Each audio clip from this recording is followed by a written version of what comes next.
bardzo widowiskowy sport, ale żeby był widowiskowy, musi być bardzo blisko kibiców, żeby te samochody przejeżdżały jak najbliżej, a żeby dało się to zrobić, to trzeba zabezpieczyć zawsze trasę i Trans pomaga nam z tymi klockami Lego, tak żeby zawodnicy mieli fajną trasę, a też żeby wszyscy byli bezpieczni.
Welcome everyone to the third round of DMP2025. It is the penultimate round. We are here. We are ready. Qualifying was absolutely crazy. Kian is joined with me here today. My name is Brandon. It is going to be an absolutely crazy day. Yeah, absolutely, Brandon. We had such a good semi-pro qualifying. That's what we're here for right now, is semi-pro top 16. We have a huge top 16 ready to go here. I'm really excited. This track is amazing. You can see all our marshals down there painting the lines back down after practice. Yesterday, we saw some major like talent on track. This is a semi-pro class, and we were blown away with the standard of driving here. If we look at Daniel Pelican, he got a 92 on his qualifying run. Unbelievable standards for semi-pro drivers. As we look at our season here, we are here for round 3 at Tor Kielce yesterday and today. It's kind of a bit of a more gloomy day than it was yesterday. It was nice and sunny yesterday, but yeah, we will be here for a little bit of a gloomier day, Brandon. No, definitely. It is nowhere near sunny, but hey, the vibes are still good. The cars are still sliding and the spectators are still there. That is the main thing. And obviously, we've got a lot going on. But here is our schedule for today. Obviously, this is in Polish local time. So we're starting our top 16 very shortly. And then we'll be moving on to our pro top 32 at around 10 to 2. And then we'll be opening the paddock up at 3:30 in the afternoon. And then at 6:30 will be our top 16 for the pro bracket. So make sure you tune into that live stream as well. We've got plenty of stuff going on there. You can see our grid getting prepared for the top 16.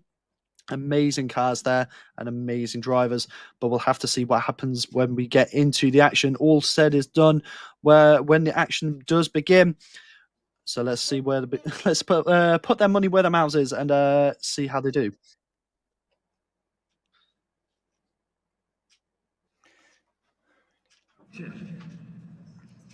Cześć, dzień dobry, Kamil Michałowski z tej strony. Ja będę waszym przewodnikiem podczas tej trzeciej rundy Driftingowych Mistrzostw Polski w Kielcach i będę was zapraszał na wywiady z kierowcami. No i będziemy was zapraszać też na tor, bo może się wydawać w tym obrazku, że no nie jest przyjemnie, ale uwierzcie mi, jest bardzo przyjemnie. Zrobiło się tak delikatnie, melancholijnie.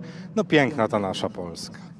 Wiktoria Rozenek, ja zapraszam Was serdecznie na nasze social media Driftingowych Mistrzostw Polski, bo tam znajdziecie bieżące informacje i wydarzenia, co dzieje się na obecnej rundzie w Kielcach.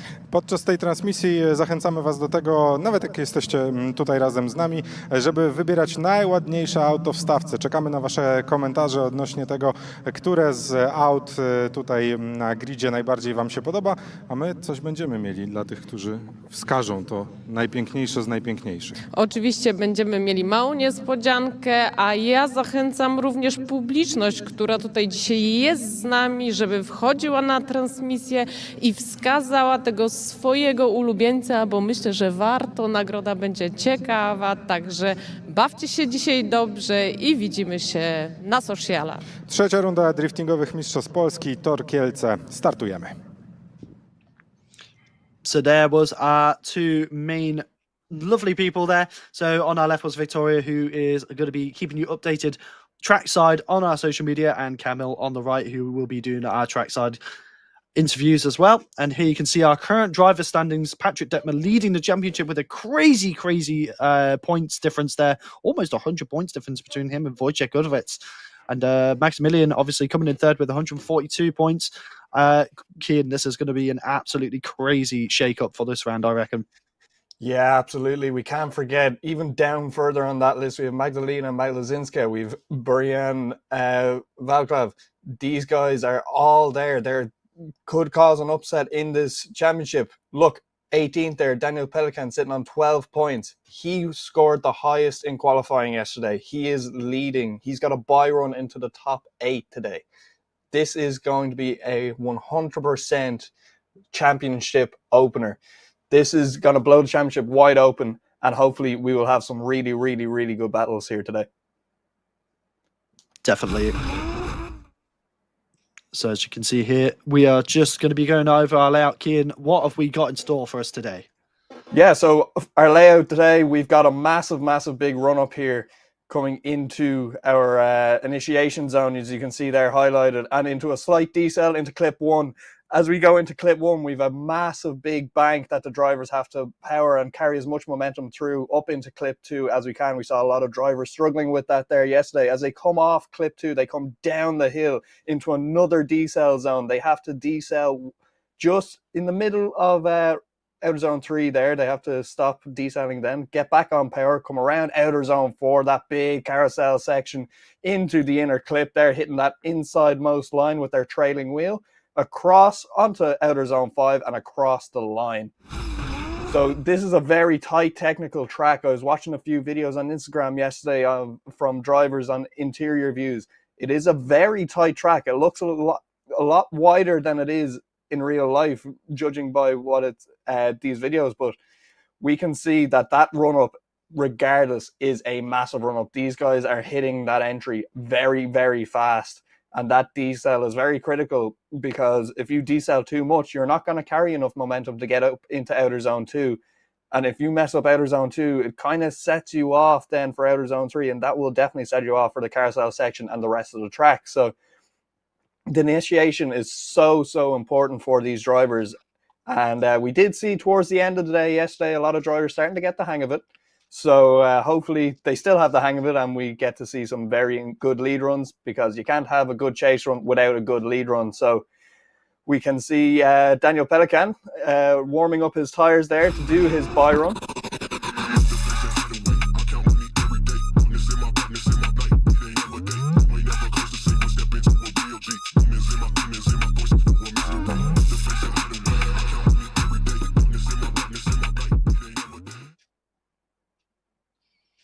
So here we go. We are just prepping to get our drivers onto the line. Obviously, the layout looking very interesting. And here is your bracket. Obviously, Daniel Pelikan will be getting a bye run, which is obviously because we only had 15 drivers qualifying yesterday. And yeah, this is going to be an absolutely stacked top 16. Yeah, absolutely. Some very big battles there. One that's catching my eye right away is Vaclav Burian, and here he's Zamfir. That battle alone is going to blow the socks off everybody as well. The battle next to that then, Maximilian Maikos and Mateusz Wodrzyk, is another one that's going to be unbelievable. All these drivers are well deserving to be here. These guys are very good. As we get we have Daniel Pelikan on the line, and he's going to run through his bye run here. And you guys will get to have a quick insight on the track to see how this track kind of runs if you didn't join us yesterday. So you'll see Daniel pedal that F22 down towards the outer zone 1, up the bank, and he will actually shut that down. In a bye run, all he has to do is to initiate to show that he can complete one corner of the track, and then he can go and save his tires and the car for his next battle in the top 8. So that seems to be what he has done. So as he brings around the carousel section out of zone 4 there into the inner clip, you can see where he just ran his driver's side wheel on the inside zone. That's where they want the trailing wheel to hit. So nice little sight of the track there for all of our people on stream. as we will move it on to our next battle, Brandon. It's Daniel Schrex and Bartosz Ostrolowski. Yep, this one's going to be interesting. Obviously, Bartosz struggling with his first run in qualifying yesterday, but managed to save himself and get a good score on the board. Of course, Daniel doing a really good job as well. So we'll have to see what these two BMWs can do as we get them set up on the line. As the lights go red, here we go. The first battle of round 3 in the semi-pro class. Bartosz chasing in Daniel. F22 versus E92. Oh, but a bit of a shutdown there from Daniel. That's very interesting. Maybe it's just a false start. Yeah, that was... what a way to start.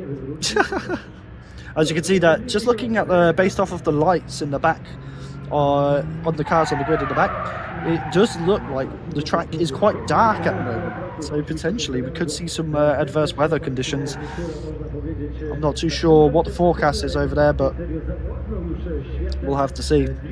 Either that or those lights are just extremely bright. Yeah, I think it's a bit of a dark, gloomy day there today. Not the very much sunshine weather we had yesterday, so track temperatures will be a little bit different today, so grip levels will be different. The guys will have to deal with that.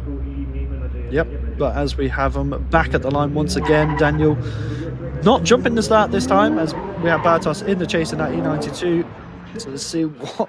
But God, my chest is cold. Yeah, we have Daniel Schrex initiating into outer zone 1, around up towards the bank, shallow up on angle a little bit there. As he's into outer zone 3, missing outer zone 3 as he transitions back around towards outer zone 4. Bartosz Ostrolowski having to deal with a few mistakes in the lead here as he's trying to chase Daniel Schrex around. Oh, and we have contact. We have contact. So Daniel Schrex, I think, shutting it down a bit there, and Bartosz just making slight contact with the front bumper there of Daniel Schrex. So we will look back at that and break it down. Let's have a quick look at this. So as we go to initiate, we're missing outer zone 1 altogether, carrying momentum up towards outer zone 2. Daniel does manage to grab outer zone 2, same with Bartosz Ostrolowski. As we transition back here, this is where we kind of, like I was mentioning earlier, if you miss outer zone 3, it kind of messes you up for the rest of the track as you come through the carousel section. Bartosz having to deal with a few mistakes there from our lead driver. But you can see here, yeah, just an over-rotation from Daniel Schrex in the lead. And Bartosz ending up going into the front of him. So not an ideal first run for either of these guys, but we will go back to the line and switch it around. Apologies for that, everyone who was watching. Don't know, I thought my chesty cough was pretty chill then, and it's just decided, you know what, I'm coming back with a vengeance. Oh, God, I can't escape it. This was first microphone problems in the setup, and now this. Honestly, kid, not my day so far. But as we have Bartosz in the lead now with Daniel in the chase, we'll have to see what they can do. Obviously, Daniel making that mistake of over-rotating in the lead. Bartosz doing a good initiation, but Daniel's nowhere to be seen so far as he comes around through out zone 2. But Daniel looks like he just over-rotates and spins once again. Could there potentially be car issues there in the rear of the car? But we'll have to see. Guillaume, what's your thoughts on this? Yeah, definitely not ideal for Daniel Schrex, because you can see there on the bank, he does over-rotate there. We will get the drone shot here when we go back just to make sure that we are correct. But you can see even the gap there between the two. Daniel tries to jump up through the inside of the track there, but as he goes down on the track, that's where it's a little bit dusty. Not a whole lot of people have been down there, so grip levels down there are very poor. So when he goes to try and initiate again, there's just not a whole lot of grip, so he ends up looping it, unfortunately. So not ideal for Daniel Schrex to start off his top 16 at all. Bartosz Ostrolowski does finish out the run, so that's what the judges want them to do. If something happens, you just keep going as much as you can unless it's unsafe to do so. Bartosz obviously out front, nothing in front of him, so he can keep going with that run. So they will wait for the judges' scores just to make this 100%, and I believe we will have Bartosz Ostrolowski getting the win here in the top 16 and moving on to the top 8. As we have the two guys down at the roundabout, have a bit of a hug there, have a bit of a chat. What happened?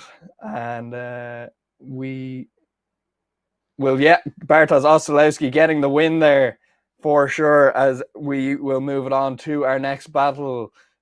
And our next battle is Václav Burian versus Harry Zamfir. So we'll get both our last battle off the track there. As we do go back to the line, we'll have Zamfir to chase out Burian Václav.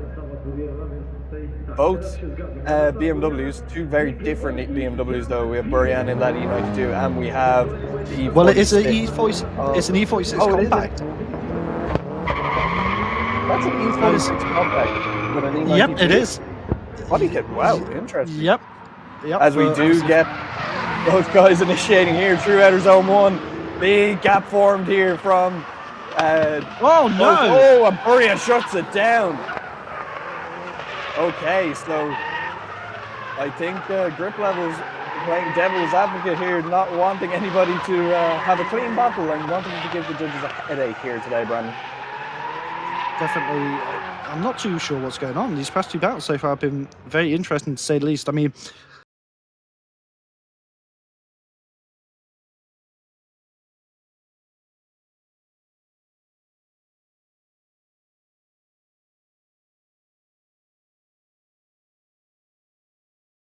catching a bit too much grip potentially, but it's hard to say. Obviously, we're not in the car, we don't know what's going on with it, but obviously Daniel in that previous battle making very interesting mistakes as well. So now we're getting into battles. This is where it's almost a battle of attrition for these drivers as well. Obviously going from practice to actual battles, the nerves must be playing in a massive factor as well. Yeah, absolutely. I think maybe just this throwing off a lot of people, because we did see pros out before this for practice, so I wonder, the grip level there is quite different to what these guys were driving with yesterday. There wasn't as much semi-slick rubber put down on the track. As we do get our green lights here, as we send both drivers back down the straight, and they'll pedal them cars into this very, very fast initiation as they go flick across the track. We have Burian there going, sticking it to the door of Zamfir as they power up around outer zone 2, transition back down towards outer zone 3 in the D-cell, around outer zone 4 here. This is the cleanest we've seen anybody so far, as we get Burian starting to push up on the door of the E46 of Zamfir as they come around into the inner zone and pedal them cars back out towards outer zone 5, just cutting short of outer zone 5 and across the line. Brandon. I mean, Burian trying his hardest here to kind of push an advantage, but honestly, after the mistake of his previous run, it's going to be pretty hard. Even with Zamfir missing and being shallow in a couple of places, it's still, I don't think it's going to be enough. Obviously, doing a really good job there in the chase and doing a textbook job, but it's just, of course, it's coming down to that first mistake in the first half of the battle, and unfortunately, I do think that will be where that little 46 compact with the really strange body conversion will be. I think that will be the end of its weekend potentially. Obviously, I'm not a judge, so it all depends on what they say. As you can see there, they're both on the line. I do like the fact that our finishing area for results is in the middle of the carousel. That's pretty cool. Yeah, and you can see a good little crowd out there for a semi-pro turnout. Who knows, we might see more people filter in as the day goes on. So as we have the two guys down at the roundabout there with our little Tysky 00 barrel, waiting for our result. Big thank you to all our sponsors there, Lotto PL, 2Max Trucks, Tysky 00, Red Bull, as we do get a result. And going through is Harry Zamfir in that E46 with 500 horsepower that he will be going through and joining Daniel Pelikan and Bartosz Ostrolewski in the top 8. As we do go back to the line for our next battle is Max Maikos versus Mateusz Waldorczyk, E92 versus S14, BMW versus S chassis. What will we expect here, Brandon? Oh, I do not know. There could be fireworks, there could be sadness. We'll have to see as that Max Racing ECU Master S14 leads in that E92. And I do believe that is an actual genuine M3, which is absolute madness to be using. Oh, a bit of a slow start there from the E92 though, as Maximilian kind of just leaves him in the dust. I'm not too sure what happened there on the start line, but look at this from Maximilian, trying to get that best qualifying line as he can. He kind of just walks away. This is just two separate qualifying wins really happening at the moment as he comes around into zone 4. Doing a good job though. As a lead driver, doing everything you need to do. Oh, maybe just pulling a bit too inside there, but I do not think it's going to be able to counter. That is definitely an interesting start to this battle. Obviously, I'm not too sure what happened on the start line there. Yeah, looking like very much an inactive chase there from Volderstick, unfortunately. So you can see Maximilian doing a very tidy job out the front, not really worrying about what's going on behind him, just pedaling that S14 around the track, doing what he has to do to impress the judges. Doing a very tidy job in the lead, to be fair. If there was someone behind him here, it wouldn't be the worst run in the world to try follow. So you do see Volderstick come through into the shot there as we come into the carousel, but I think that might be all she wrote for that battle. That will be an active chase, I would say. But again, I'm not a judge. I cannot determine what is and isn't, but maybe there's something there on the start line that we didn't see. We will have to figure that out after the second half of this battle, and I do see Volderstick going away from the start line, so I wonder, is there something up with that car? Not too sure what's going on there, but we will have to see in the second half of this run. Brandon, so far, we've seen a bit inconsistencies, shall we say? No, definitely. Going from qualifying to now, there definitely seems to be a bit of a shake-up for the drivers. Something's definitely throwing them off, and I'm curious to know what's going on.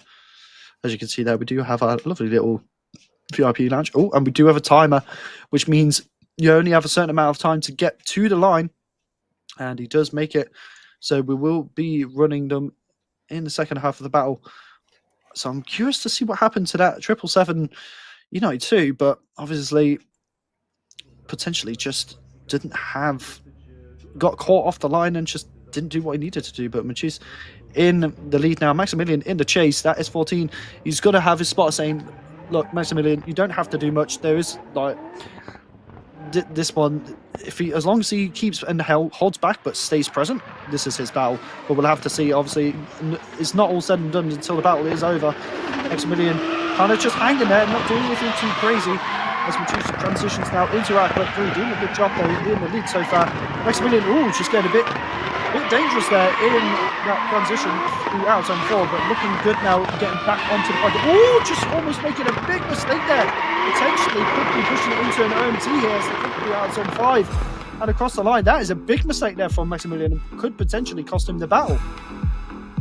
Yeah, absolutely. I think from the start here, I think it was very smart driving from Max as they initiate in. He leaves a gap. He doesn't know what happened behind them. Was there a problem with that E92 at all? He doesn't really know. So he lets them just initiate, see what's going on. Is he on a tidy enough line? Can I follow this? And he does see that, yeah, right, I can get a bit closer here. So when they transition back here into outer zone 4, you can see Max does make a bit of a dive there, but then becomes very inside on the track. But at this point here, we have Volderstick just trying to slow down a bit and catches Max a little bit off guard. I'm not too sure. Was there a bit of a misshift there or something from Volderstick or what actually happened there? But we'll get both guys out of the cars, down at the carousel, and they'll get out. They'll have a bit of a embrace. And we do have a result for this battle, and it will be Max Maikos getting through in that beautiful 200SX S14A from Max Racing ECU Masters. So we will see him coming up against Harry Zamfir. That S14 reminds me of your old sim competition car. It very much a similar vibe. Very, very much similar vibe. That's why I think it's a bit of you. Oh, it is. It reminds. It's definitely a nice car. But now we have good S14. I mean, you can't go wrong, can you? Like, I mean, and speaking of S chassis, we've got 2 on the line, one RPS 13 in the chase, and an S15 in the lead. Obviously, we do have one of the amazing Fabrishaks there, but we have Mikhail Godowicz in the chase, and now we have Wojciech Fabishak in the lead. awesome looking S50. I don't know why, but I love how tidy and how much this delivery flows with the car. It looks very angry at the front. But we'll have to see what they can do in this battle as we get them set down. Obviously, there is a big horsepower difference between these two as well. We have using 730 and Wojciech being considerably less. But we'll have to see what happens. Big flick there from Wojciech, but does fight him as they come around in towards outside zone 2, but completely misses it in the lead. Wojciech trying his hardest to get back onto that qualifying line that he needs to be on. Michał doing a good job though of trying to chase this. Obviously, this is not the easiest lead to be chasing. Oh, but big mistake there from Michał, which could cost him this first half of the battle, but we'll have to see what happened there. Very interesting battle to watch so far. Yeah, absolutely. So let's have a quick breakdown on this. So Wojciech initiates out front and just kind of, I think, underestimates how much grip was in that first corner, and then starts to try get it back out onto that outside line. When we transition back here, Michał Godzelewski tries to make a dive to get back up onto the door of the S15. When we transition back around, then Wojciech goes a little bit deep into the wall there, and Michał just trying to get up, but trying to just cut angle and cut all the line there to try get up onto the door, but ends up straightening, unfortunately. So we will have to figure out what the judges make of this now. We will have to see what happens in the second half of this run first, but something I figured out about that S15 that I knew and I then forgot and now have remembered, that is actually a Barra powered S15. That has a Ford Barra in there. Oh, we love that. I mean, the Barra's a really good engine, to be fair. You can't go wrong. But now we have them back around. Let's see if the Barra can talk the talk, let's say, as we have Michał in the lead now in that S13. Look at this from Wojciech, kind of holding back though. He must have been told by a spotter about the big mistake in the chase. Bit of a correction there and just kind of struggling to keep up. You see, there is a horsepower difference between the two of these as they come now into the carousel of outside zone 4. Really good job. Will he make the same mistake? And it doesn't look like he is going to, which is good on his end. This is smart driving from Wojciech Babishak as they come around and across the line. Definitely smart chasing there.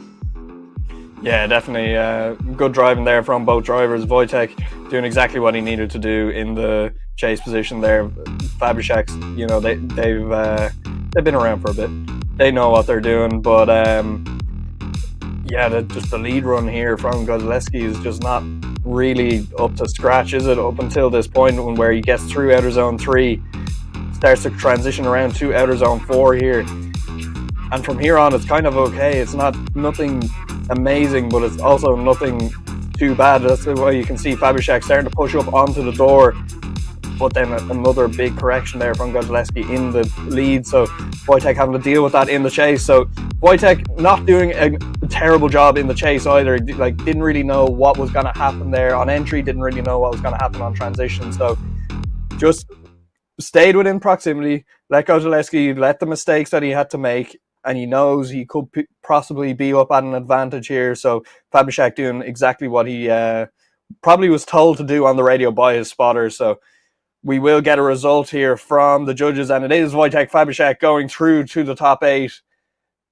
as we move it along to our next set of battles here. We will get our guys off the carousel so we can send them off for our next battle, and it is Dariusz Malazinski versus Bartłomiej Ozwazakre.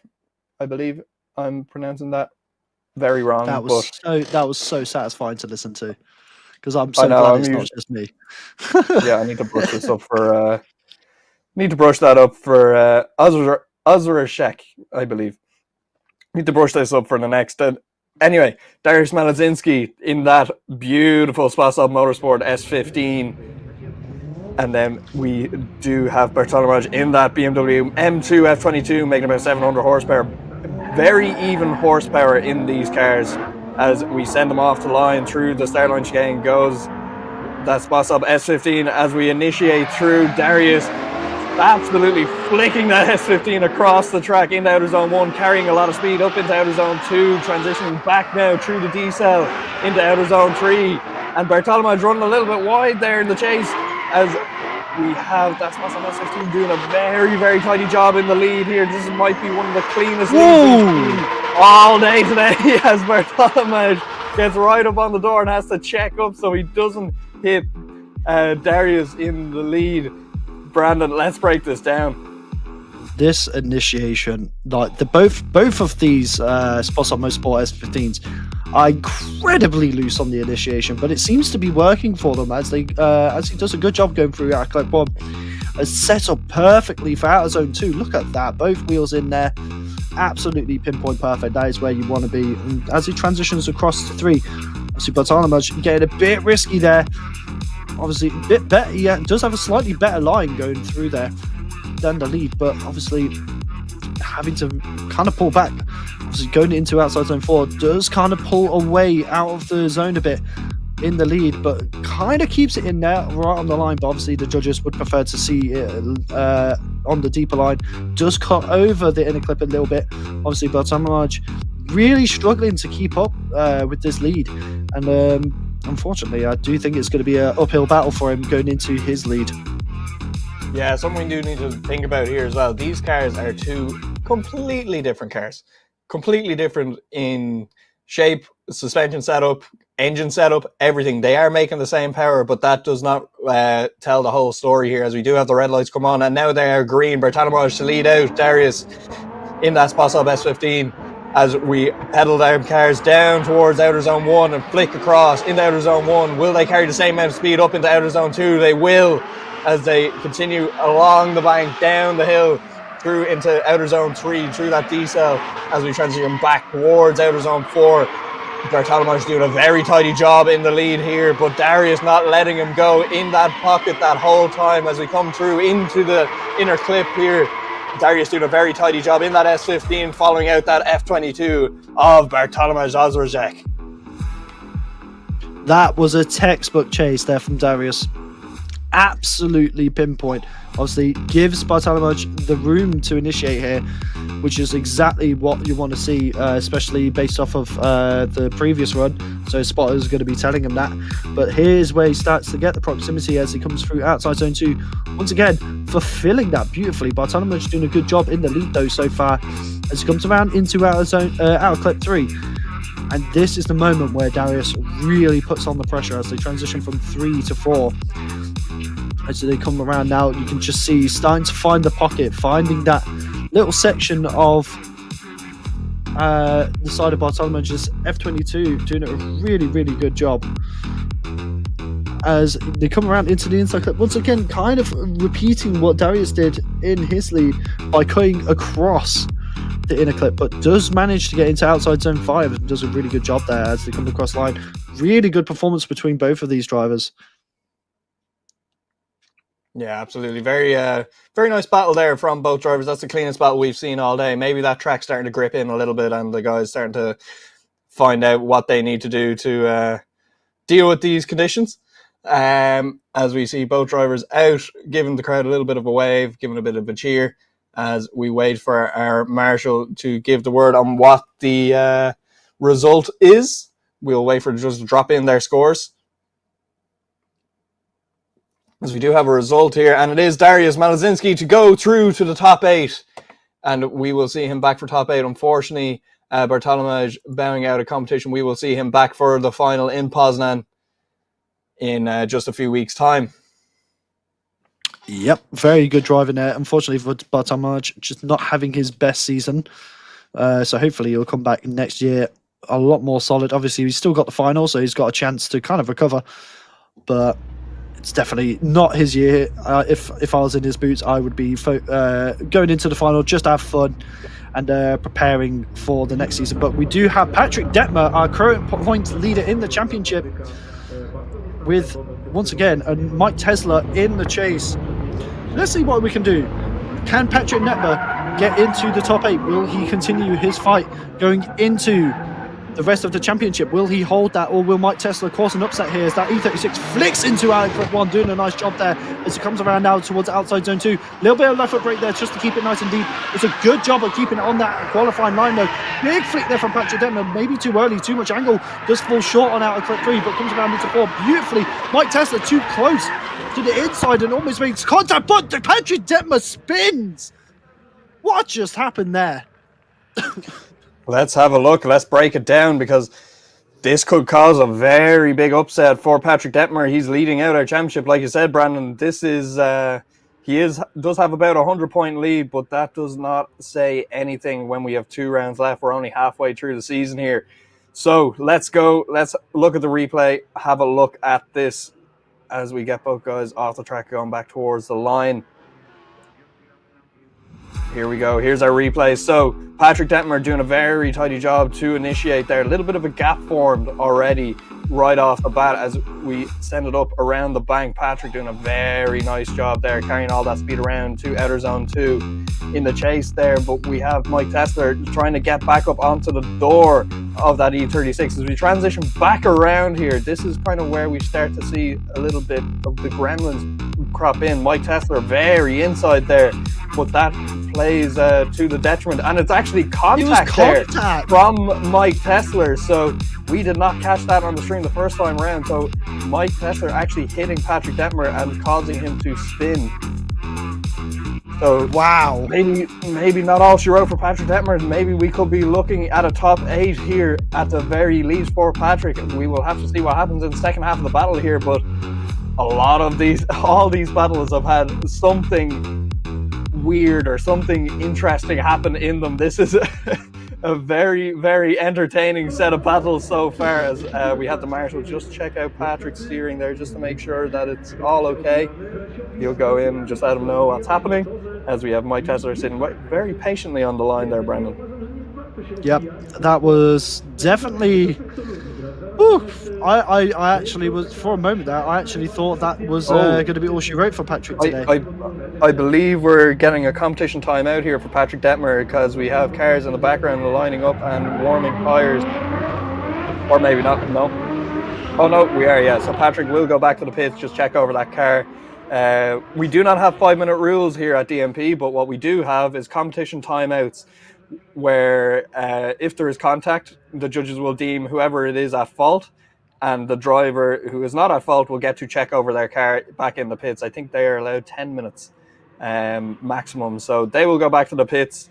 Mike Tesler will actually just sit off to the side of the starting grid there, and Patrick will go back to the pits and check over that car, as we do go back to the line here now for our technically last battle of the top 16, Wojtek Godjevich versus Magdalena Malazinska on the line. Yep, so we got Magdalena there in that Spot Up Indigo Motorsport S15. Once again, matching with Darius. Really, really cool cars. But we've got Wojciech Godovich in that crazy M3 GTR kit for that E36. We've just seen a comment in the YouTube chat saying, I'm loving these E36 body kits. They're crazy. Yep, honestly, like, I've never seen kits like this in any other championship. DMP has some of the coolest cars I've ever seen, to be honest. From semi-pro all the way to pro, we do have some of the most interesting cars in this series, as well as drivers. But here we go, the lights go green, and here we go. So Wojciech in the lead, Magdalena in the chase, S15 versus E36. We'll see what they can do as they come around into the initiation. Magdalena kind of nowhere to be seen in the chase so far, kind of getting left behind, but Wojciech doing a good job so far, coming around into outside zone 2 as he transitions across into our current 3. Magdalena trying to keep up as they come around into our zone 4. Wojciech doing a great job in that E36. Magdalena trying her hardest to kind of get the clock into back, but is nowhere to be seen. And I think that this is, once again, this all an uphill battle from here. Yeah, absolutely. This is very interesting, leaving a very large gap. But throughout this run, Magdalena didn't, try cut angle or cut the line to get up onto the door of the E36 there. So an interesting way to approach the battle, I would say. But yeah, out in the lead there, we do have Wojciech Godjevich doing a very, very tidy run there in the lead. Very nice line. As we did see yesterday, he did not have a bad qualifying score at all. So we will kind of just interested. I'm trying to figure out in my head why Magdalena wouldn't try cut angle or cut a bit of line there, trying to get up onto the door of Wojtek. But maybe there's bigger games at play here that we don't know about, Brandon. But we will have to see for the second half of this battle what the judges make of that. Maybe there was something off the line for Magdalena that didn't go right. Maybe we could have had a misshift or something like that. We don't know. We're not down in the cars there. So we will try get some information from somebody to get information there for us, because it's a very interesting situation. But we'll go back to the line, Brandon. Yeah, Wojciech now in the chase, Magdalena in the lead. Wojciech, if he's got a spot, he's going to be telling him, look, there's not much you have to do here. Looks like Magdalena's just kind of chilling there as she initiates in. Does miss out of clip one. So not the most ideal start. Oh, but a big check up and straight in there from Magdalena. Wojciech still keeping it sideways though as she reinitiates. Does dirt drop there. Oh, but this is getting very sketchy here as we get into the carousel. I thought that was going to be it for Magdalena. I thought she was going to be heading towards the wall, but she does a good job of recovering that. As they come through the inner clip now, exiting the carousel in towards outer zone 5, and as they come across the line, that was definitely a bit of a heart stopper there.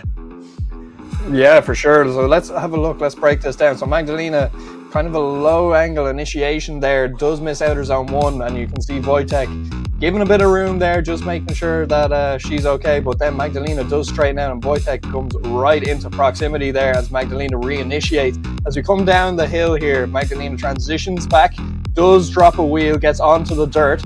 Wojtek doing what he can there just to stay out of the way, just in case she does spin off and he has to take evasive action. But Magdalena missing, getting into outer zone 4 late there, and kind of just missing outer zone 4 for the rest of this here. But when we do get into the intersection here, it does look like a very nice battle, as we see that's the kind of proximity and that's the kind of angle we want to see from the lead and chase on the right line. So we'll have to see what the judges make of this. Unfortunately, I think Magdalena will be bowing out of competition here, but we will have to see what the judges make of that as we get both of them out of the car. As Magdalena's car starts to roll away a little bit there, we get them out of the car, down to the carousel. We can see our crowd behind them there showing their support as we do get a decision here, and it will be Wojtek Gojovic getting through to the top 8 and moving on. We will see Magdalena back in Poznan for our finals in a couple of weeks' time, but I believe we'll be going back to the line here, and we will have Patrick Detmer and Mike Tesler back on the line for the second half of their battle, Brandon. Yep, definitely. One thing I do love about Magdalena is how positive she is at all times. She is one of the best personalities on the grid, always having a great time and just spreading positivity for everyone. So that is the kind of personality you like to see in the sport, and obviously there's no sourness there on any losses. She's just there to have a good time. And as you can see there, we just have our car show on the left to where our drivers are going back towards the pits, and it is looking like a really good little car show there. Plenty of different kind of cars from your JDM to your Euros. There's a bit of something for everyone there. And obviously we have all of our drivers' pits and our trade stands. We've even got a little fun fair there going on the side for if you're there with your kids having a good time. You can entertain them a bit between battles and go have a bit of fun on the bouncy castle. To be fair, knowing me, I would be on that myself.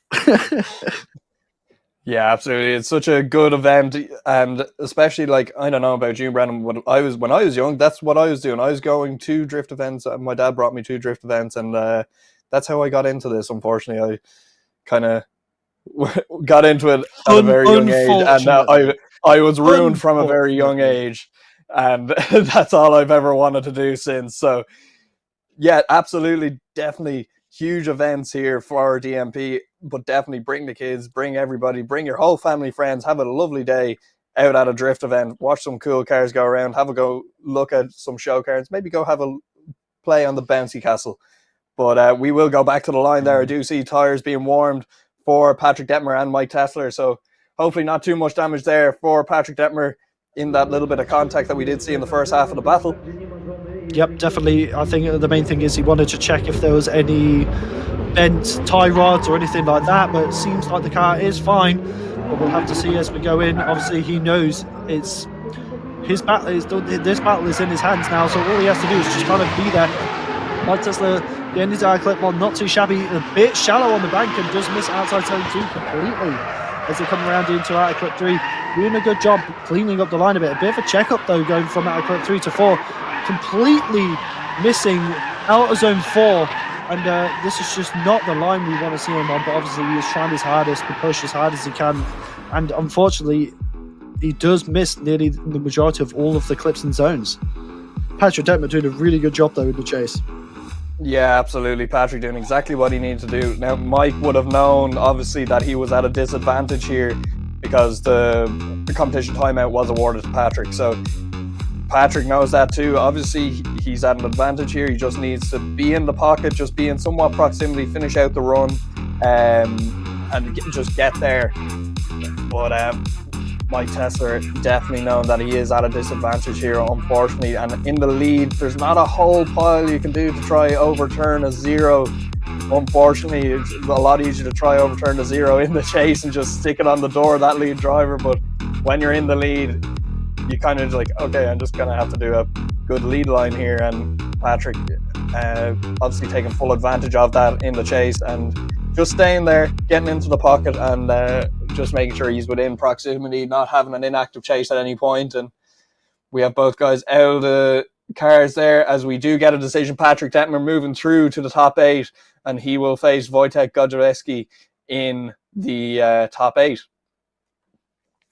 Yep, Patrick increasing his points lead with each battle, and obviously it's just making it almost impossible. And potentially we could be seeing a potential. I'm just trying to think. What's the maths here? Like, could Patrick Detmer take the championship in semi-pro today if he wins? That's something just to think about, isn't it? Really, at this point, just based off of how many points he is ahead. Let me do some calculations and I will get back to you. I can actually do that calculation right now. I have it in front of me. Sweet. I mean, obviously, James Dean winning FD this weekend as well, and he took the championship a round early. So potentially we could have the same with Patrick Detmer, depending on how many points he's got ahead. Definitely a fruit for 4. Obviously, I'm no wizard with maths and point standings, so we'll have to see. But we have our top 8 here. And this one's definitely going to be interesting as well, as we have the next battle on the line. Okay.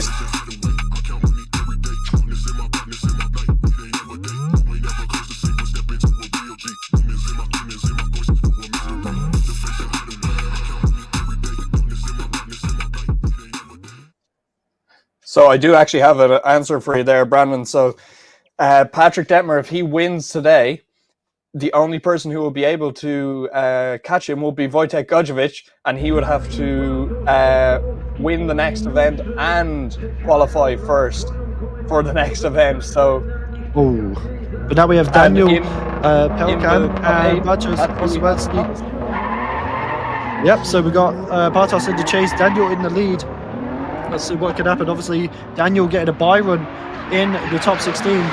But now we'll have to see if he can put his money where his mouth is as he comes around now in towards outside zone 2. Ooh, a bit of a check up there, a bit of a wobble. He does a good job of keeping it nice and smooth through towards outside zone 2. Bartosz a bit shallow there on the line and has to check up as they come around into the carousel of outside zone 4. Doing a good job between the two of them though as they come around now in towards the inner clip. Bit deep there into the inside clip from Daniel. But Bartosz tried to stick to the side of him and across the line. Yeah, absolutely. So let's break this down as we get Daniel initiating here into outer zone 1. This is his first battle of the day. Bartosz obviously run one battle already today, so doing a very good job in this case is Bartosz as we transition back down the hill to outer zone 3. Daniel Pelikan doing a very good job in the lead here, doing exactly what he needs to do, running that qualifying line that the judges want him to, and Bartosz doing a very tidy job to chase that very nice lead line, getting right up into the pocket there of that F22 in that E92 as we push along to outer zone 5 and across the line. So we will switch them around and go back to the line and see what happens in the second half of this battle, but I think we could be in for some fireworks here. Definitely, Daniel is going to be hungry to get that win. Obviously, Bartos is not going to make it easy. Obviously, it's almost a 500 horsepower difference here, which is absolutely crazy. It's a 440 horsepower difference, I do believe, between the two of them. Bartos doing a really nice initiation there into outer zone 1. But maybe going a bit too deep. Manages to keep it on track though for outside zone 2 as they transition into outer clip 3. Not looking too bad though. Daniel trying to stick to the side of Bartos as they come around now in the carousel, looking not too shabby. Could be a bit closer in the chase, but Bartos doing a lovely line as he comes around now in towards outside zone 5 and across the line. Textbook lead there, besides that little bit of an iffy one going into outer zone 2. Really good lead there from Bartos. Yeah, Bartos, again, he's been around for so many years. We've seen him for donkey's years, even in Drift Masters, doing a few bits there as well, doing a very incredible lead line here at round 3 in Kielce, as we do see Daniel Pelican trying to make the most of it there, trying to get up onto the door of that E92, but Bartos with all that power, just using it to get away from Daniel, but not running away, just doing his lead line the way he's meant to do his lead line, but with that power, obviously, he is getting a lot more speed out of that E92 than that F22. So we will get them down onto the roundabout. We'll get both drivers out of the car, and we will get them their score as soon as possible from the judges. Definitely. We're just doing a bit of work behind the scenes just to double check about the championship implications as well. But what a battle between these two. Really, really good performance. Bartos doing a really, really good lead, to be fair. And obviously, Daniel doing the best he can in the chase.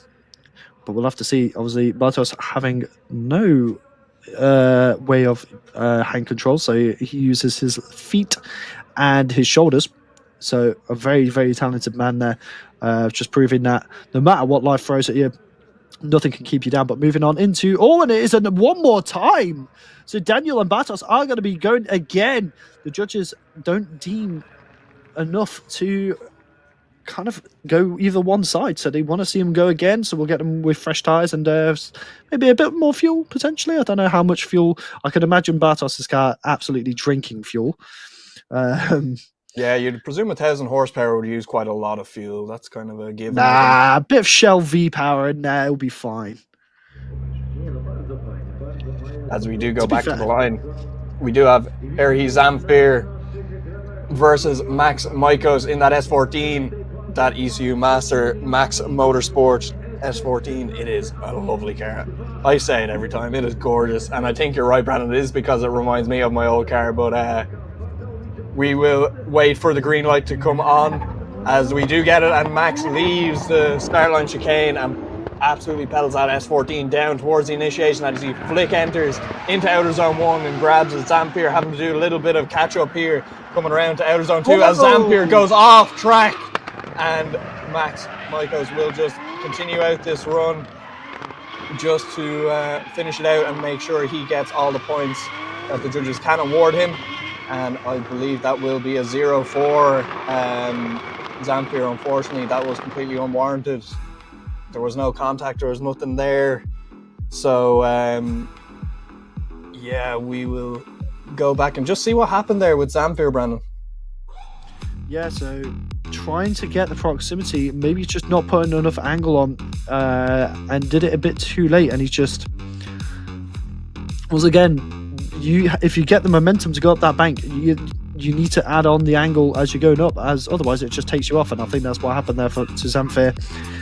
And Maximilian doing a good job, just kind of chilling in the lead there, just doing what he needs to do. Obviously, he wouldn't have noticed the off from the chase, but obviously there he does need to clean his lineup. That is one thing I'm noticing with Maximilian, is his line is very on and off at the moment, going from the inner clip 2 out of 5, and obviously just needs a bit of tidying up. But we'll have to see as what they do, as we have Zamfir in the lead now. Obviously, the Starline Marshals just double checking the car to make sure it's safe to send. Obviously, if it went off track, it's just a question of, did he pick up any marbling? Did it disrupt the car in any way? But it does look like it is deemed safe to run, so Maximilian will be closing his door as the lights go red. And we are about to send him off for the second half of the battle. Obviously, Maximilian will have his spotter in his ear telling him, right, go for it. Don't do anything crazy. As you can see there, doing very, very safe chase so far, keeping it nice and held back. Oh, but almost going and off again from Zamfir, but manages to keep it on the track. Maximilian getting a bit of a dive there, going into R3, but oh, he almost spins! Manages to save it. I do not know how he managed to hold that. Man, that is a crazy, crazy save there for Maximilian. Almost threw it away. But as Zamfir comes around in, does miss the inner clip. Oh, just almost tagging the ball as they come across the line through out of zone 5. Whoa, a lot of action going on. Yeah, absolutely. Let's break this down here. So Zamfir initiating here into outer zone 1, doing a very kind of tentative entry here as Max just trying to get back up onto Toru, reel him in a little bit more, but then we do have Zamfir dropping wheels on the outside of the outer zone 2 as we transition back through into the decel zone. You see Max trying to place that S14 there and just kind of over-rotates it a little bit coming into the pocket. As we go around to outer zone 4 here, I lose the replay, but we will wait for the judges' decisions there as we have more drivers lining up onto the grid. And we have both guys out of the cars, give himself a hug, and then we do have a decision. Maximilian Maikos moving on into the top 4, and we will see Zamfir back for the finals in Poznan. But we will get both guys off the track there and move it back towards the line, Brandon. Yep, obviously the ECU Master Max Racing S14 has been put through his bases, but now we have Dariusz Malachinsky in that Indigo Spot on Motorsport S15 once again with the Rocket Bunny kit. I think they're JR wheels on that as well. As we have Wojciech Fabiszak in the lead. So 2 S15s, 2 very different kits, and I've got to say I do prefer Fabiszak's S15 just purely on the kit. I'm a bit more of a Origin Labo style kind of guy myself. But here we go as they both come in. Look at Dariusz right on the rear of the bumper of Fabiszak as they come around now into the first outer clip, doing a good job, but he does fall behind a bit. Bit of a wobble there in the chase. But look at Wojciech Fabiszak in the lead so far, in impeccable as they come out into the carousel, doing a really good job. But look at this from Dariusz getting onto the door of Wojciech. But he does almost shut down there as they come around through the inner clip, as they come around now into outside zone 5. Wojciech Fabiszak doing an impeccable lead line there for Dariusz, unfortunately just not being able to kind of play with that lead. Yeah, absolutely. Let's break this down here. So Fabiszak in the lead doing an incredible lead line, but let's have a look at the chase here because this is really where the story is being told. So Malazinski having a bit of a wobble there from 1 to 2 as we transition back here. He comes through outer zone 3 and dives through into that concrete there, almost hitting the dirt there on the outside of the track to try and make a dive onto the door of the S15. As we come around, you can see him trying to push up, but then having to maybe slow the car down, maybe thinking he's gonna go up onto into the lead driver there, but having to reinitiate then again. Unfortunately, that is a very large mistake for Malazinski in the chase position, as we will swap them around, Brandon.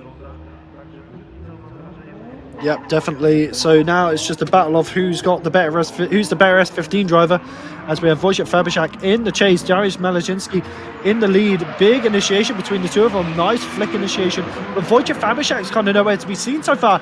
But as Dariusz does a good job through outside zone 2, potentially dropping tires, we'll have to see in the replay. But look at the transition there from Wojciech Fabiszak as they come around now in towards outside zone 4. Gets the proximity back as we come around now through the carousel. But will he make the same mistake as Dariusz did? He does not, but he does miss the inner clip there, and that will cost.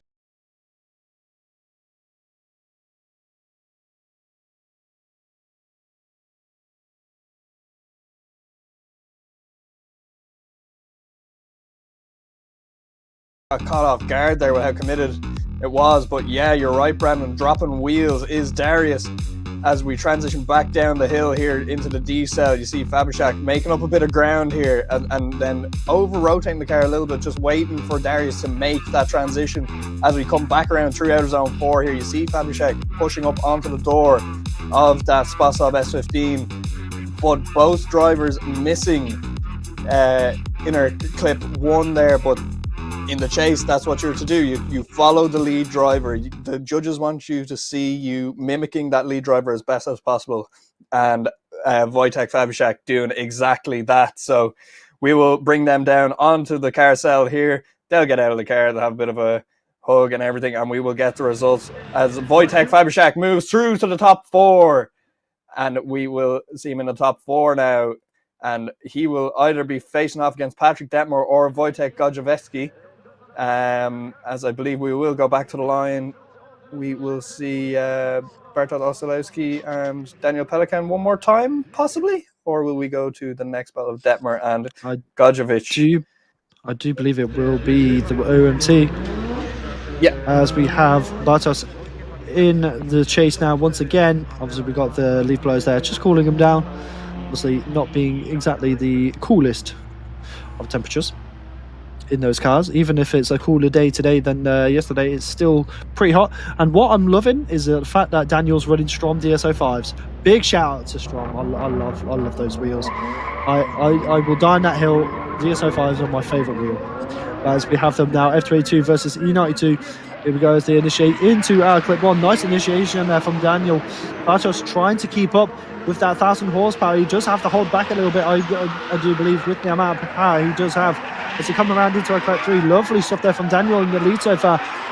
The F22 is really being put through his paces and he's doing a good job so far. Bartosz is right there though in the chase, getting right onto that rear of the door, and he does fall behind though as he comes through out of zone 5. But look at this from Daniel, what a lead.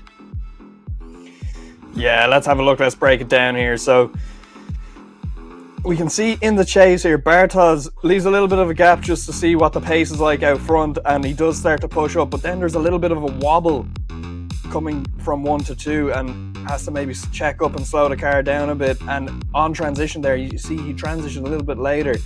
And out front, we have Daniel Pelikan doing a very tidy job in the lead here. Bartosz having to just try push up on the door, try get up there as much as he can into that pocket of the F22. As we come around into the inner clip here, you can see Bartosz just trying to mimic as much as he can, then a little bit more of a gap forming, and then coming across there, Bartosz puts the pedal down and tries to get up again. But we will have to see what happens in the second half of this run. Daniel Pelikan having to do a very good close chase run against a 1,000 horsepower E92 can be a taller order than some might think, Brandon. No, definitely. Bartosz has got everything he needs in that car to do a good lead, so we'll have to see. Will he make the same mistake as he did in his previous, before the OMT? Does a very different entry this time though, as he comes around from out of clip 1 to out of 2. Does drop once again as they come around now into out of clip 3. That car is definitely washing wide. Classic E92 boat things as they come around into the carousel of outside zone 4. But Daniel is right there pushing as hard as he can. And he tries to get up onto the door, but I think he will lose a bit of ground here as they come through out of zone 5. He will, and across the line. That is the horsepower difference showing there. Yeah, absolutely. So let's have a look at this. So Bartosz is doing a nice straight line initiation into outer zone 1 and carrying a lot of speed up towards outer zone 2. You can see Daniel trying to just let Bartosz make that mistake. He kind of had a feeling that he would drop wheels around outer zone 2, which he does. And coming down through outer zone 3 here, you can see the angle that these guys are throwing to slow them cars down coming around outer zone 4. And you can see Bartosz maybe just dropping another wheel there on the outside of 4 as Daniel just trying to push up onto the door of that E92. But look at the power and the speed in that E92 as Bartosz puts the foot down. There's another gap building there, about a car length and a bit maybe between both of them. So as we see Daniel Pelikan getting out of the car, coming over to have a chat with Bartosz, see what the story is. Bartosz also getting out of his car. We will see what the scores are from the judges. And it is Daniel Pelikan getting the win, going through to the top 4. He will face off against Mac Michaels in the top 4. As we do The respect from Daniel there. One thing that always impresses me with Bartosz is how much respect he has for everyone, as well as Daniel. They're very respectful drivers. Oh, but we do. This is going to be interesting now because we've got Wojtek Godziewicz against Patrick Detmer. These two have met multiple times this season so far. And this is where the points really matter, as we have been speaking internally in the background, talking whether this could be a championship win for Patrick Detmer, but we'll have to see. Obviously, this is where the maths really does come in. But we'll have to see what they do in this battle, as we have Patrick Detmer in the lead, Wojciech and Godovic in the chase. As they come around now into outer clip 1, lovely stuff there from Patrick Detmer so far. Wojciech trying to keep up. It is a bit shallow on the bank though, as they come around now in towards outer clip 3 as they transition. But look at that from Wojciech! Patrick Detmer a bit shallow into outer clip 3, but look at this from Wojciech pushing onto the side of that E36 with his E36. Oh, but he spins! This is a huge mistake from Wojciech and could cost him the battles. Patrick Detmer is left to go across the line. Yeah, absolutely. This is obviously one for the championship here, with both the drivers 1 and 2 in the championship. So let's break it down. Patrick Detmer doing a very tidy job on initiation there, carrying all that momentum around towards outer zone 2 that he needed to. And then in the back here we have Wojciech Godovic doing a very tidy job to get back up onto the door of that E36. But this is where we see it go wrong, where we transition back to outer zone 4. Doing a very tidy job is Godovic as he starts to push up onto the door of that E36, but over rotates and just loses it. I don't know, did Patrick Detmer maybe drop wheels there as well? He did, but, I did see he did drop a wheel. But then so possibly, maybe did Godovic follow him off, but to me it looked like Godovic was actually further inside on the track. So yeah, he was. Maybe just a bit too much left foot brake potentially. Just over-rotated the car, but we'll have to see, as Wojciech Godovic is now in the lead. Patrick Detmer in the chase, obviously he knows about that. He's going to have to know about that mistake Wojciech made in his chase. So all he has to do is just be there and not make the same mistake, as this is a clear advantage to Patrick Detmer so far as they come around through outer clip 1. Very shallow on the bank though from Wojciech, but Patrick doing a good job of following his line. As they come around into outer clip 3, doing a good job. Patrick looking very controlled, very stable in the chase so far, as Wojciech tries everything to kind of force a mistake from Patrick there. As they come around, he is absolutely glued to the side of him as they come around it through outside zone 5 and across the line. Could this be the one for Patrick Detmer today? yeah, let's have a quick look at this. So like you said, Brandon, decent initiation, but from here we kind of just fall down low on the bank and end up missing outer zone 2. Patrick doing a very good job in the chase here, following out Godovic as we transition back towards outer zone 3 here. Godovic actually missing outer zone 3 and then outer zone 4 falling out of it, in and out of it the whole time. Patrick doing a very tidy job to deal with them mistakes though. Look at how close he is on the door of that GTR Kid E36 and doing exactly what he needs to do to get the win on this battle. Obviously this is one for the championship, so we will get whatever the judges think here for this battle as we get both guys out of the car. But obviously both number 1 and 2 in the championship here. These guys throwing down for the last 2 rounds, throwing down even this round. So we will see what happens here as we do get a decision. Patrick Detmer going through, and I believe we have an interview coming. A very proud man. Very proud man.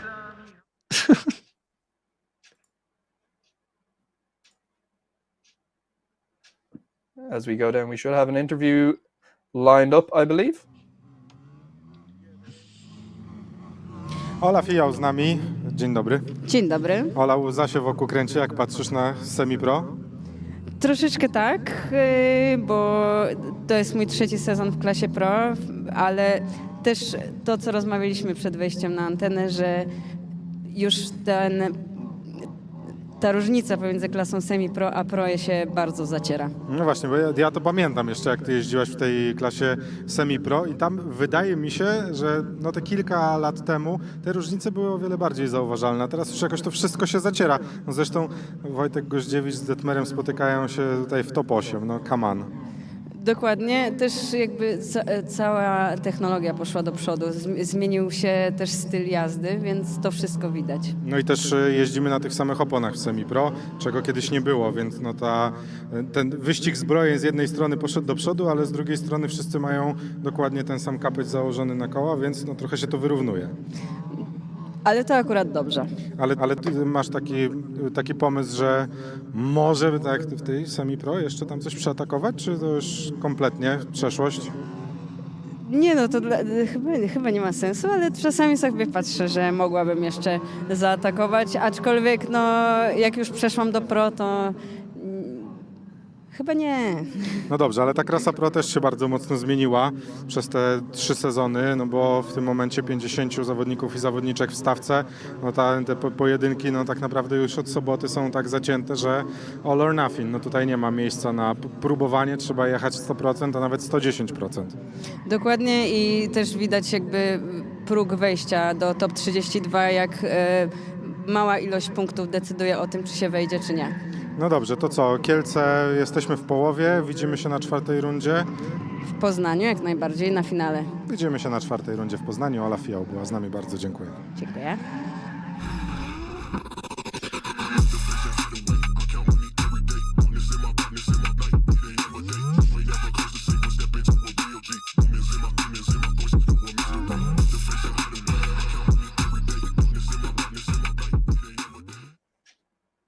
So, welcome to the top 4 of round 3, the penultimate round of DMP 2025.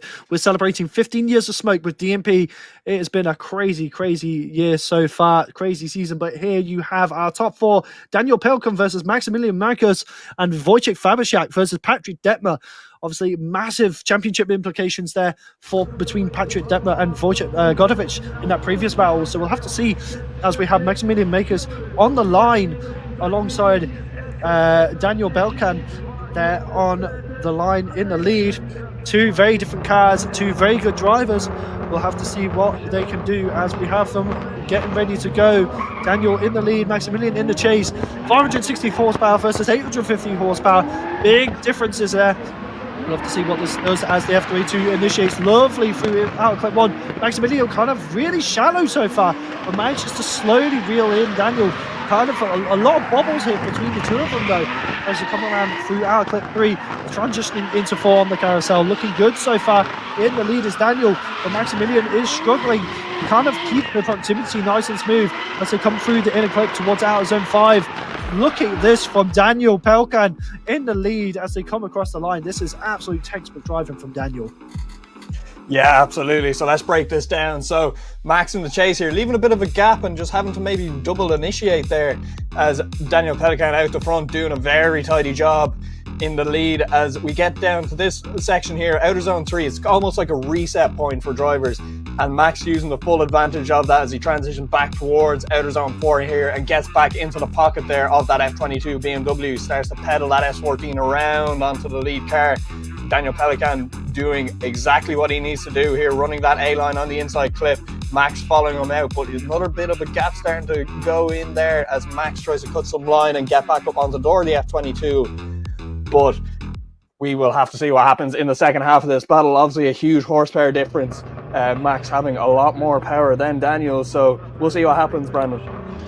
Yep, definitely Maximilian Marcus now in the lead. We have Daniel Pelkan in the chase. Will the horsepower difference make a difference? We'll have to see as Daniel is in the chase. Look at this from Maximilian, a nice fast initiation. Daniel kind of struggling to keep up with the pace of that S14 as they come around now into outside zone 2. Look at this though from Daniel, deeper into outside zone than Maximilian himself in the lead as they come around now from transitioning from 3 to 4. Oh, but look at that from Daniel! Just spinning, going too hard. He could potentially be in the way of Maximilian as he does have to, although he is not. Very unfortunate end there for Daniel Pelkan as Maximilian drives away and across the line. Very unfortunate. I've just been told in the chat that it's an F22 body kit. Corrected here. yeah. Yeah. So let's break this down. Max doing a very good job in the lead here, but we can see here Daniel actually washing wide there, getting it a little bit wrong in outer zone 2 as we transition back here into outer zone 3. Daniel cuts the track trying to make up some pace there, but when he makes the dive after the transition coming onto 4, ends up overcooking it and over rotating, does stay in position there to give Max some space to get past and across the line there. Obviously a very dangerous spot to be in for both drivers there, where Daniel spun out there, unfortunately. So Yeah, sorry about that. That is an E46 with an F22 kit. I'm getting all confused here. We don't have these kinds of things in Ireland. It's just confusing me. Yep. Yeah, it's crazy. The thing is, though, in the UK, we never see F22s kits on E46s. So it's I like have to go through the grid and make a list of what cars are which and what kits they have, because this is this is getting too confusing for us, Brandon. yeah, definitely. But obviously, as we have them there with our Tiski Zero results area. Oh, look at those Stroms. I am a sucker for DSO5s. Probably, I own one, but it's broken. My one got destroyed it at Driftland in Scotland. So I am the proud owner of a. More of a I did. DS35 man myself, but I'm a big fan of the 59 Norths as well. We had 59 North in qualifying yesterday in the YouTube comments. Big fan of them. Shout out to them guys. Supporting a lot of our drivers on the grid here this weekend. Also, they do beautiful wheels. I might try, but yes, they do. They really do. And they're quite affordable as well. That's the good thing about these wheel brands that are involved in drifting. Oh, and I do believe we are just getting the crowd hyped potentially as we go into. Looking back. Maybe the judges trying to break down something. Potentially, yeah. Obviously, I think they're going to be looking at why Daniel spun, as you can see here, as Maximilian comes across. They're going to look at what Maximilian. They're going to be looking at what happened here. So look, he does left foot brake going into there, which does cause Daniel to spin potentially. So that could be down to Maximilian. So that harsh decel going into out of 4 could have cost him his battle. Now, there is another side of this here now as well. The judges will be looking back at this to see how much Max slowed. So it depends how much he slowed. Did he lock up the front wheels there as he was coming around out of zone 4? Was he actually genuinely using the brake pedal just to settle the car, a little bit of brake? Or was he using a lot of brakes there to try slow the car down and get it settled? And is that what caused is that what caused Daniel to spin? So we will have to leave that up to the judges, because I'm not going to make that decision at all. I'm not good enough, and we do have. So here we've been deliberating quite a lot. Everything comes to the second run on that roundabout, where there were mistakes from both drivers. One driver were slowing down a bit more than we were expecting from drivers. Rotation slow, and then left foot braking before committing completely to the throttle. Second driver was coming in pretty hot and cut the line quite a bit. So we are having both mistakes. And also that came to split decision when one judge was seeing it that the deceleration was a bit too much, and 2 other judges thought that the cutting was the causing of that spin of Daniel Pelikan. So it is 2-1, and Maximilian Miękosz goes through. So there you have it. So Maximilian moving on into the final. Unfortunately, Daniel Pelikan not moving on, but he does get a chance for the belt for 3rd. So we'll have to see if he gets into the podium as we get them back off the track. So thank you there to David Class, our head judge, for explaining that decision. As we have Patrick Detmer now at the line in the chase position, obviously P2 in qualifying, and he does have Wojciech Fabisiak in that gorgeous S15 in the lead. So we'll have to see what we can do with this battle. This is 2 really on-the-ball drivers. They've on really good form today. And I do believe our Starline Marshal is just getting them repositioned correctly.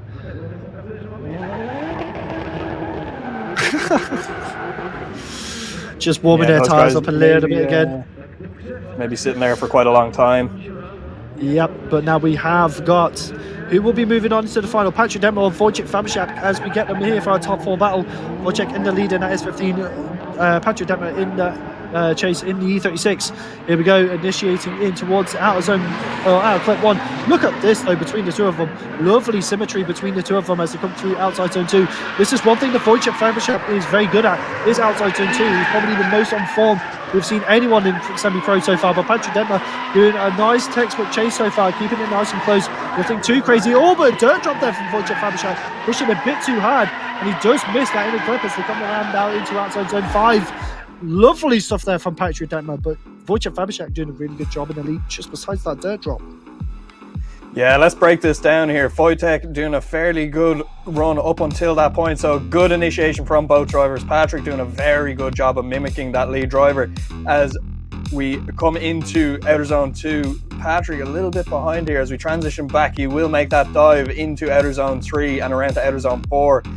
As we transition back here now, this is where we start to see things go a little bit wrong for Fabiszek. Doing a very tidy line on the outside here, but then gets a little bit of angle that he didn't expect and ends up dropping wheels, and then that naturally pushes him wide for the inner clip here. Patrick doing a very good job to deal with that little bit of a mistake from Fabiszek in the lead. So we will go back to the line and figure out what happens in the second half of this battle, Brandon. Definitely, obviously, like we've been saying, the battle is not over until, well, the battle is not won until it's over. But now we have Patrick Detmer in the lead and Wojciech Fabiszek in the chase. I see the drift cars. I see the drift carts in the background. I'm excited to see them again. But here we go. Who will be moving on into the final? Patrick Detmer, Wojciech Fabiszek. Here we go, initiating into outer zone 1, doing a nice job so far. Can Patrick Detmer get into outer zone 2 nicely? Yes, he can. Not as deep as Wojciech Fabiszek, but does a good job regardless. Lovely through out 3. Wojciech Fabiszek maybe just angling up a little bit too much there as they come around now through outside zone 4, around that carousel. Wojciech Fabiszek trying to get the proximity back, and Patrick Detmer does not drop there, and he does get the inner clip, though he has got a bit of an advantage.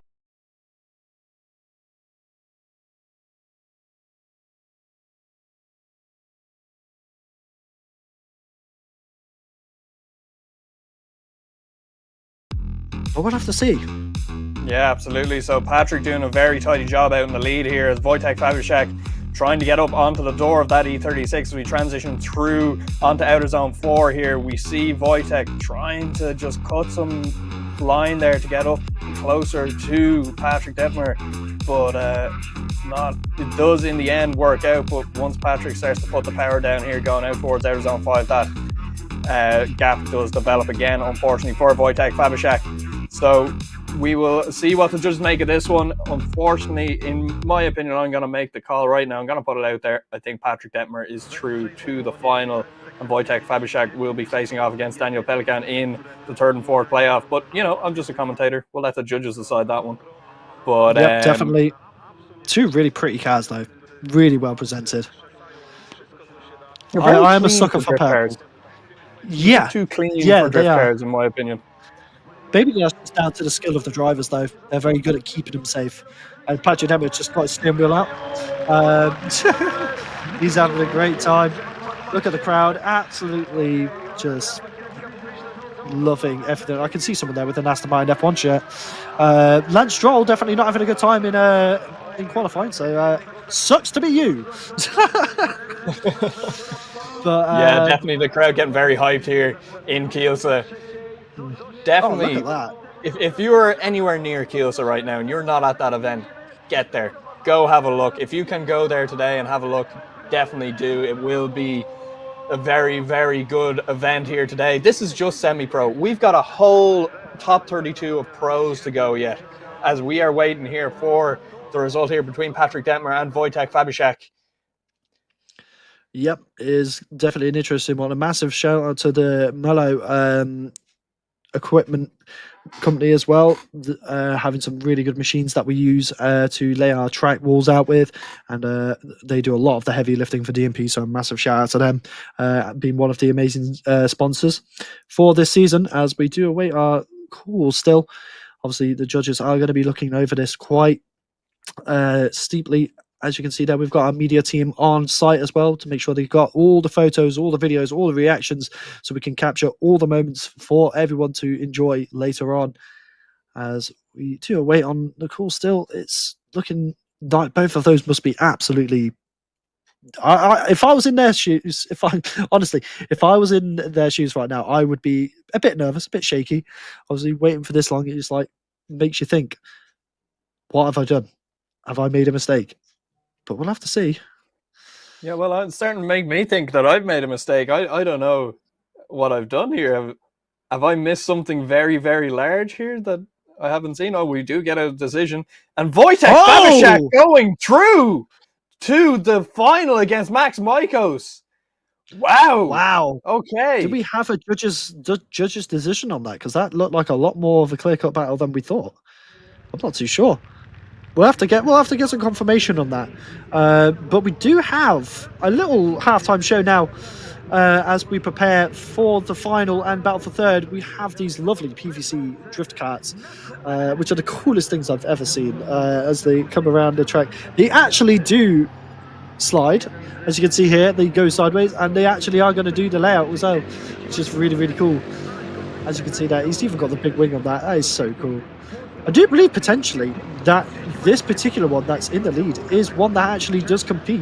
Because we were told in the chat yesterday during qualifying that these do have a championship. So I have a feeling that could be one of the ones that actually does compete.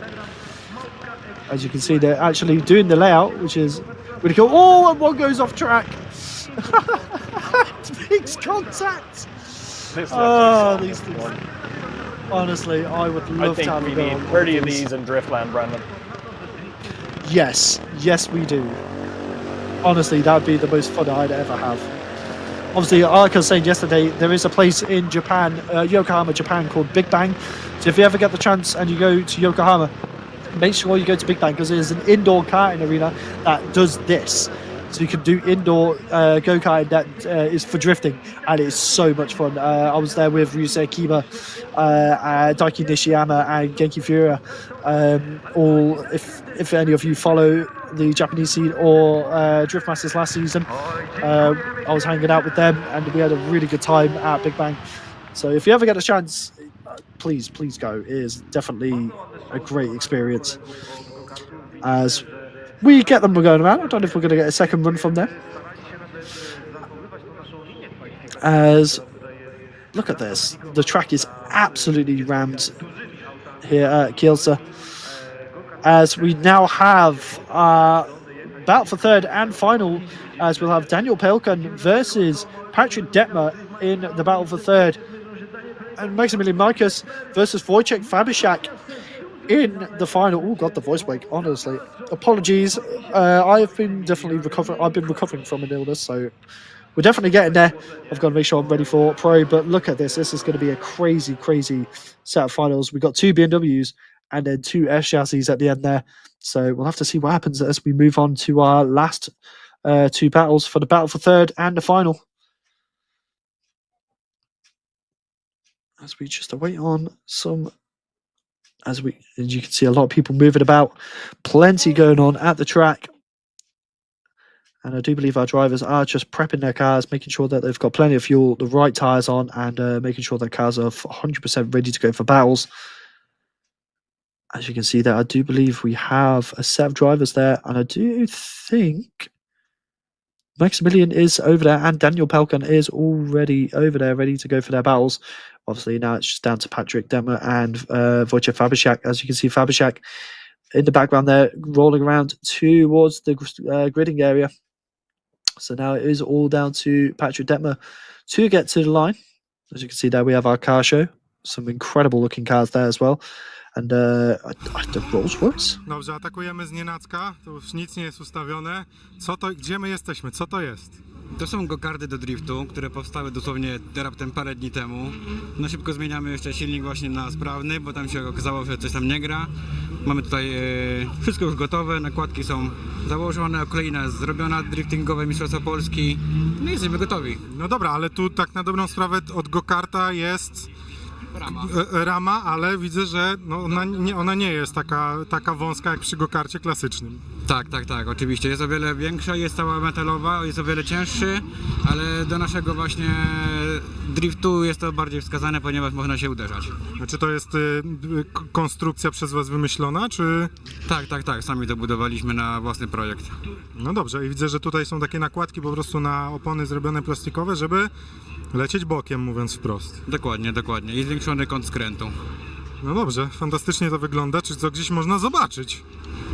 Na YouTubie można zobaczyć, na Facebooku, na Instagramie, na kanale 30 Maniak bądź Gox Team, więc zapraszamy. No dobrze, zapraszamy, żeby zobaczyć jak to hula. My będziemy czekać, żeby zobaczyć jak to hula, bo jesteśmy szalenie ciekawi. Dzięki wielkie. Jasne, dzięki wielkie. So a little bit of a look at how those go-karts do work. So if you do speak Polish, obviously you'll have a lot of an easier time understanding it than us. But yeah, awesome If you little speak Polish, machines. I'd like you to translate that and tell me what he said so I can build one.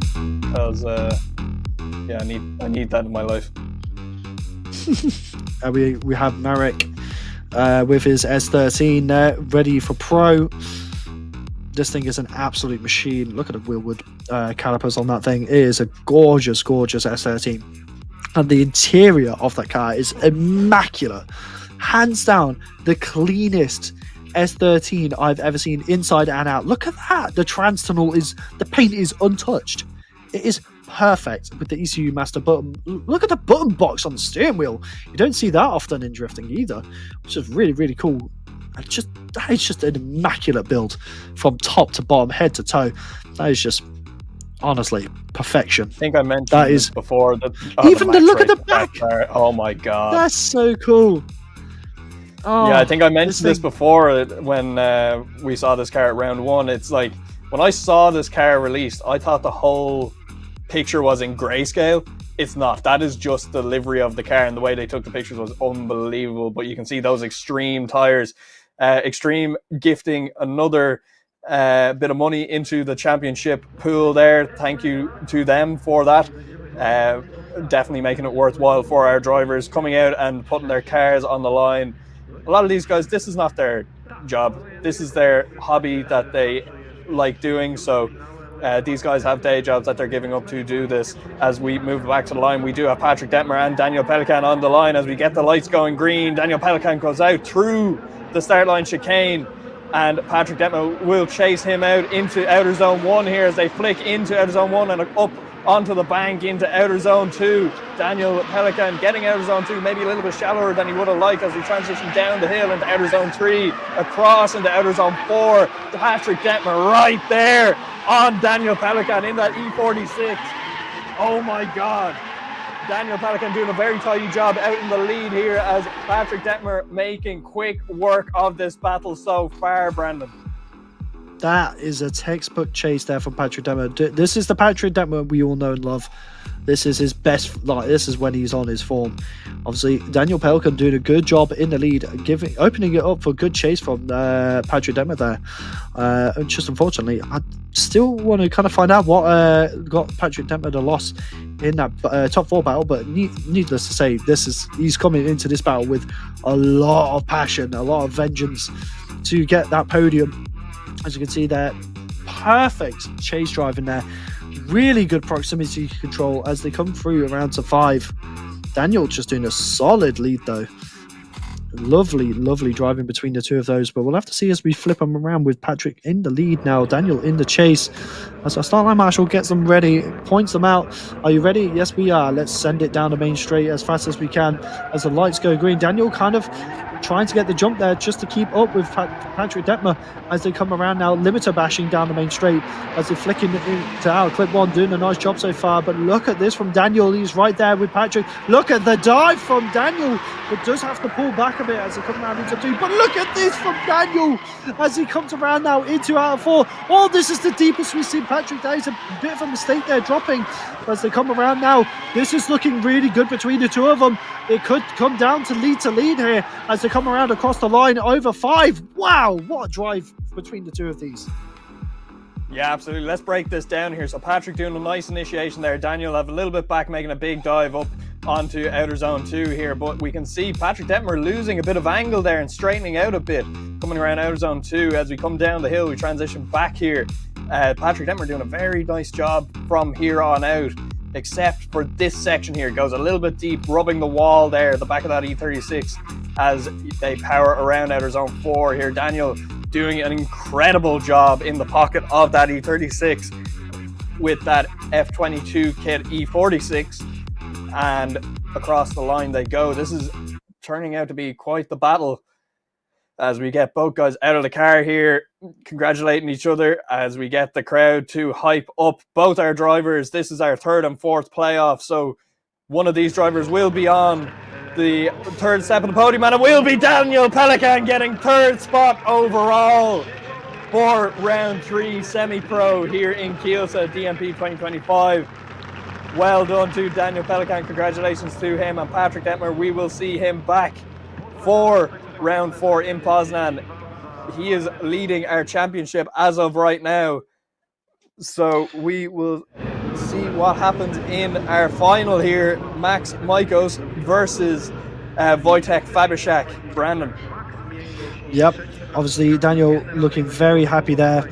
I've seen all the Czech flags going up in the chat, but now we have two crazy drivers, two crazy air chassis as well. You can see Kevin Robel there getting ready to come around for the pro grid. But here we go, Wojtek Fabiszak in the S15 in the lead, Maximilian Maikos in that S14 in the chase. There we go. This is your final here. This is round 3, the penultimate round of DMP 2025 in semi-pro. Look at this between the two of them. Maximilian getting really close on the initiation. Can he get the dive? Yes, he can. He's right there in Wojtek Fabiszak as they come around and transition into our cut 3. But look at this. Oh, Maximilian doesn't work out this time. He just did.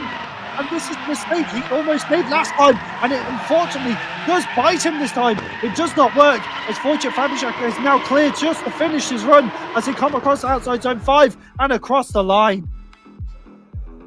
Yeah, let's break this down here. So Wojtek Fabiszak out in the lead here, doing a very tidy entry as he comes across outer zone 1. Max trying to get up onto the door of that S15 as they power around into outer zone 2. Down the hill here towards the decel zone. When we transition back here in the decel zone, Max tries to make a big dive here and over-rotates, overcuts it. As we come around to outer zone 4, Wojtek continues on, doing exactly what he needs to do as we have Max trying to get back up onto the door, trying to recover anything that he could get in the rest of this run. But I think, unfortunately for that run, that's all she wrote. Wojtek will be coming out with a huge advantage there.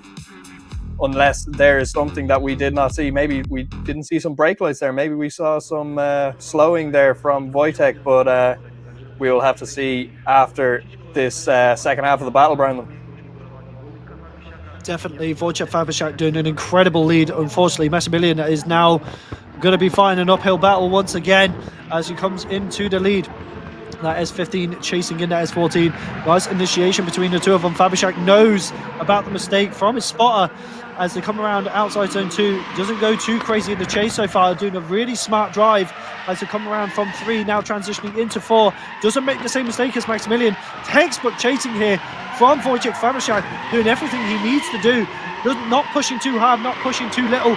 Just right there in the pocket as they come across the line. Maximilian and Wojtek, hats off, and a round of applause from the spectators there. What a drive for Wojtek Fabiszak this weekend, as well as Maximilian.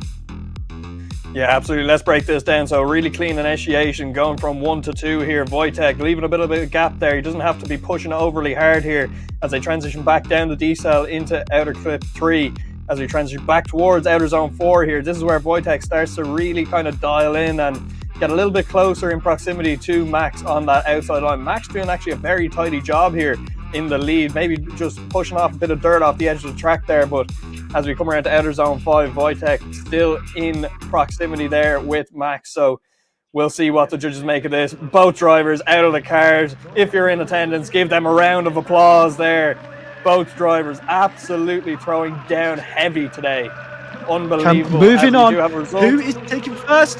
Wojtek Fabiszak is your winner of round 3 in DMP 2025. Maximilian taking second place with the duck in the grill. I've just noticed that in the intercooler. But look at that, Wojtek Fabiszak having a perfect weekend, getting in first place here at round 3, the penultimate round of DMP 2025. 15 years of smoke. What a performance between all of these drivers. And this is a big shake-up for the championship potentially with the points. We'll have to see, but Maximilian doing a really good job there. Z nami. No Wojtek, od początku widać było, że na tym torze no bardzo dobrze chyba się czułeś, co? Znaczy no, widać było po tym przejeździe. Tak, dokładnie. W tamtym roku nie udało mi się nawet zakwalifikować, a w tym roku, jak widać, jest progres, jestem z siebie zadowolony i wiedziałem, że wszyscy tutaj dobrze jeżdżą, więc nie wolno ich puszczać. No ale ten tor bardzo skomplikowany, bardzo tricky, bardzo szybko na wejściu, potem długo, zwolnienie, tutaj rondo, no wszystko trzeba było zrobić perfekcyjnie, no i widać było, że chyba masz patent po prostu na te Kielce, co? Tak, no tor jest dość techniczny i szybki, ale ja takie właśnie lubię. ale co, fura też się super spisuje, jest świetnie ustawiona, tak jak moja głowa, więc super, jestem mega się zadowolony. No dobra, gratulacje. W takim razie widzimy się na 4. rundzie w Poznaniu. Będzie świętowania, czas start.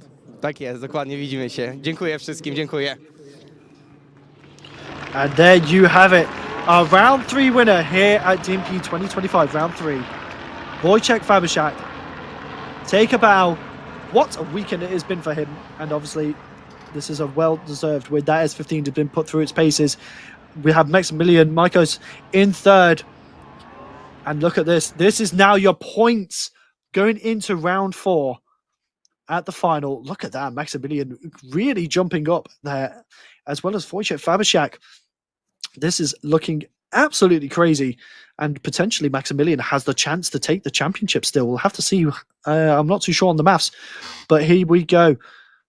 This is going to be crazy. I am very, very excited for the final. Obviously, there's still a lot to see, a lot to do, but we're going to make sure we can try and get the maths together for the championship fight. Yeah, from a quick calculation in my head there, I think Max would have to win next round to get up into to get that championship. But Patrick Detmer, obviously, his championship winnings are up for debate here in round 4 in Poznan. So we will have to see what happens next round in just a couple of weeks' time. I believe it's the last week in September, Brandon, if I'm not mistaken.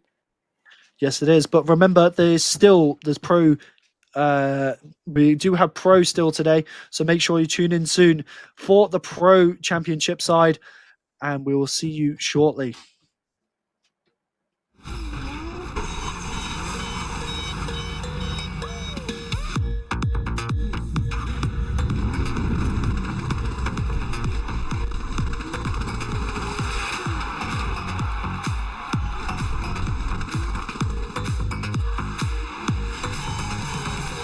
Drifting jest to bardzo widowiskowy sport, ale żeby był widowiskowy, musi być bardzo blisko kibiców, żeby te samochody przejeżdżały jak najbliżej, a żeby dało się to zrobić, to trzeba zabezpieczyć zawsze trasę i Hoch Trans pomaga nam z tymi klockami Lego, tak żeby zawodnicy mieli fajną trasę, a też żeby wszyscy byli bezpieczni.